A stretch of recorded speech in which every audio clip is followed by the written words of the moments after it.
유치원은 어때요? 금액은 얼마 정도예요?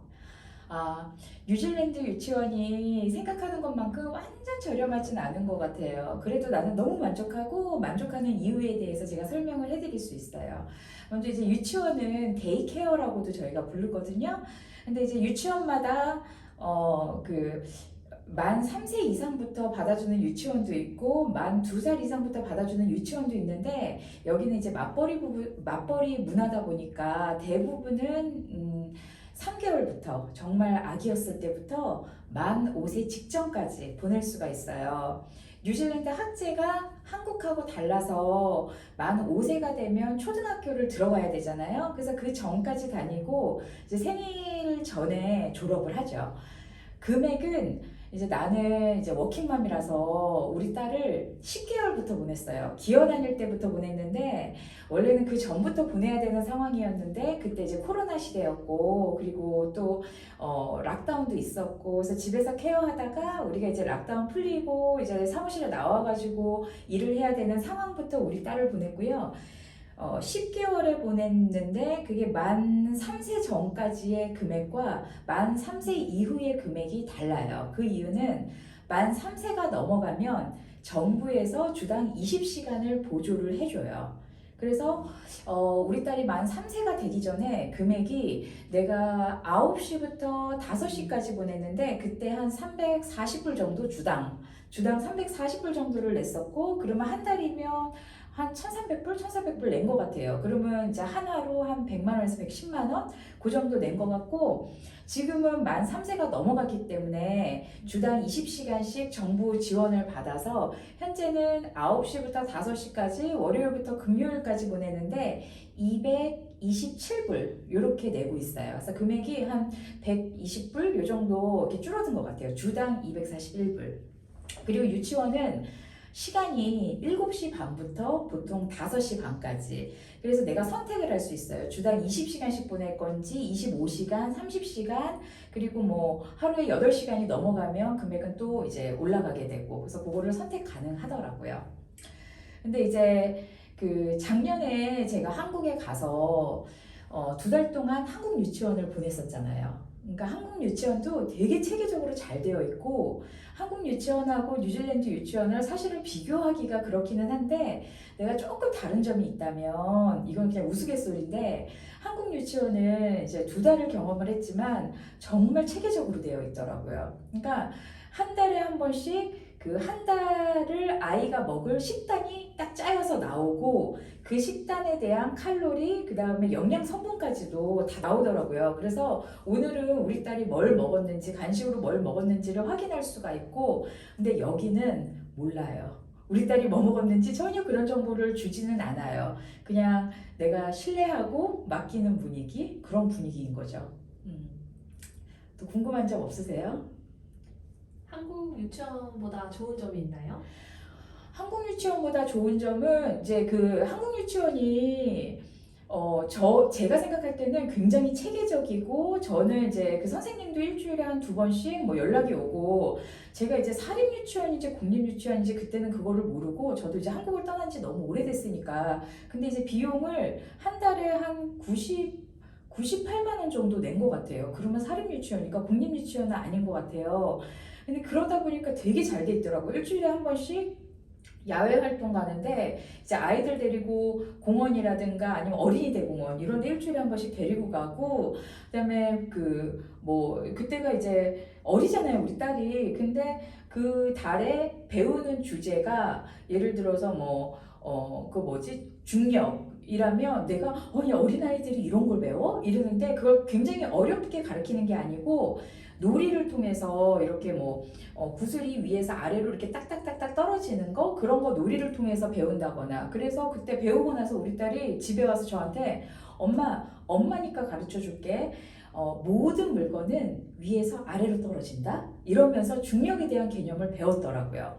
근데 이제 뉴질랜드는 한국 유치원에 비해서 그렇게 막 상식을 배우거나 이런 거는 좀 한국 유치원에 비해서는 아닌 것 같기는 한데 이 뉴질랜드 자체가 그 교육 자체가 왜 그 과정을 굉장히 중시하는 그런 교육이잖아요. 예를 들면 수학 같은 경우에 한국은 답을 맞춰야지만 점수를 주는 시스템이라면 여기는 답을 맞추지 않아도 과정 자체, 풀이 자체가 맞다면 일정 점수를 주는 시스템이잖아요. 저는 그게 너무 좋거든요. 왜냐하면 우리가 수학을 배우는 목적 자체가 뭐 그렇게 어려운 덧셈, 곱셈, 뭐 나누기 이런 거를 우리가 이제 고등학교 졸업하고 나서 종이에다가 놓고 풀지는 않잖아요. 다 기계라든가 아니면 그 계산기로 풀지. 근데 이제 수학을 배우는 목적 자체가 저는 이제 문제 해결 능력이라든가 아니면 뭐 우리가 실생활에 필요한 그런 우리의 소비, 그 다음에 지출, 뭐 입금되는 저희의 그 인컴 이런 거에 대해서 계산을 할 수 있는 그런 스킬이라든가 아니면 문제 도출하는 능력, 해답을 도출하는 능력을 배우기 위해서 수학을 배운다고 생각을 하거든요. 근데 그런 면에서 보면 뉴질랜드의 교육은 답을 맞추지 않아도 과정을 중시하는 교육, 그게 유치원에도 들어가 있더라고요. 그래서 아이들이 같은 나이대의 아이들이 똑같은 커리큘럼을 가지고 배우는 게 아니고 같은 나이라고 하더라도 이 아이의 발달 그 능력치에 따라서 그룹을 따로 만들어 가지고 다른 액티비티를 하고 그리고 왠지 그냥 놀게 하는 것 같은데 이 아이가 집에 와서 나한테 얘기를 하는 거를 보면 내가 가르쳐 주지 않은 그런 부분들을 이해하고 있고 배워오고 그런 게 있더라고요. 그래서 한국처럼 어떤 걸 배우는지에 대해서 체계적인 페이퍼가 오거나 이러지는 않아요. 그리고 우리 아이가 뭘 배웠지? 이렇게 하지는 않은데 그 나이대에 배워야 하는 약간 감정에 대한 것들 중요시하는 게 뭐 쉐어링, 케어링 그리고 아이들하고 이제 서로 상호작용들 이런 것들은 잘 배워오는 것 같아요. 그래서 저는 한국 유치원도 좋았지만 뉴질랜드 유치원에서 아이가 조금 더 표정이 밝다 그러나 많이 놀게 해서 그런가? 그래서 그런 면에서 저는 뉴질랜드 유치원을 굉장히 존중하고 또 하나 중요한 거는 뉴질랜드는 다름에 대해서 차별이라는 것보다는 다름에 대해서 굉장히 존중하는 문화가 있잖아요. 그런 거를 유치원 때부터 배우더라고요. 그래서 우리 딸도 마오리어로 된 그런 노래를 배워오고 그리고 다른 나라를 존중하는 그리고 나와 다른 그런 모습을 가진 사람들을 존중하는 문화를 배워와요. 그걸 내가 볼 때마다 아 뉴질랜드라는 나라 자체가 그런 좀 여기에 원래 있었던 원주민 마오리들에 대해서 굉장히 리스펙트하는 문화가 있잖아요. 그걸 어렸을 때부터 배워서 뉴질랜드 사람들이 이렇게 선한가 이런 마음을 그런 생각을 할 때도 있었어요. 한국에서 조기 유학을 목적으로 네. 유치원 자녀를 데리고 뉴질랜드로 네. 오시는 분들이 있으신데 네. 대기가 굉장히 길다고 들었는데 그러니까 그게 이제 대기가 길어요. 그래서 저희 지인 같은 경우도 큰 아이를 이쪽 유치원에 보내는데 그 유치원에 작은 아이를 보낼 때는 대기가 길어가지고 다른 유치원으로 보내고 그러면 힘들어지잖아요. 그러니까 그런 경우가 있긴 있어요. 근데 모든 유치원이 그러진 않은 것 같아요. 왜냐면 저는 전혀 대기 없이 그냥 처음 방문한 날 결정해가지고 등록했고 실제로 제 주변에도 그러신 분들이 많이 계세요. 근데 이제 그 유치원의 크기라든가 그리고 그런 거에 따라서 많이 작용을 하는 것 같아요. 근데 그거는 이제 이 유치원이 안 되면 동네마다 많거든요. 그러니까 저 유치원으로 간다든가 꼭 한 유치원을 고집할 필요는 없는 것 같아요. 실제로 조기 유학 오신 분들 중에 남매라든가 뭐 형제가 왔는데 첫째는 프라이머리 스쿨 초등학교를 가고 둘째는 만 5세 미만인 거예요. 그래서 둘째는 주당 20시간씩 보조받고 유치원에서 있다가 프라이머리를 들어가는 경우도 있거든요. 실제 제 고객님들도 그런 경우가 있고 보면 아이들의 영어 왜냐면 이제 만 5세 전에는 한국말도 계속 배울 때잖아요. 언어도 그러니까 단어도 배울 때고 그러다 보니까 그 아이들이 배우는 그 영어 자체가 굉장히 다르죠.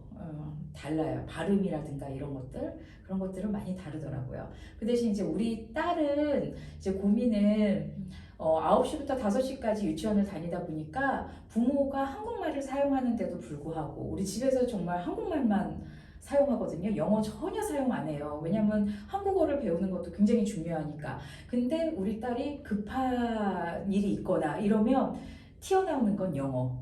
마미! 이러면서 그럴 때마다 우리는 한국어 교육을 어떻게 해야 되나 그런 생각을 갖죠. 그래서 그 시기에 오면 언어를 배우는 시기이기 때문에 유치원을 보낸다고 하더라도 언어적인 면에서는 영어를 빨리 그냥 이렇게 스터디가 아니라 러닝으로 배울 수 있는 시기가 아닐까 이런 생각을 해요. 그래서 조기 유학 계획하시는 분들 뭐 첫째는 학교 갈 나이지만 둘째는 아직 어리다고 하더라도 뉴질랜드에서 유치원 보낼 생각하시면서 오시면 좋을 것 같아요.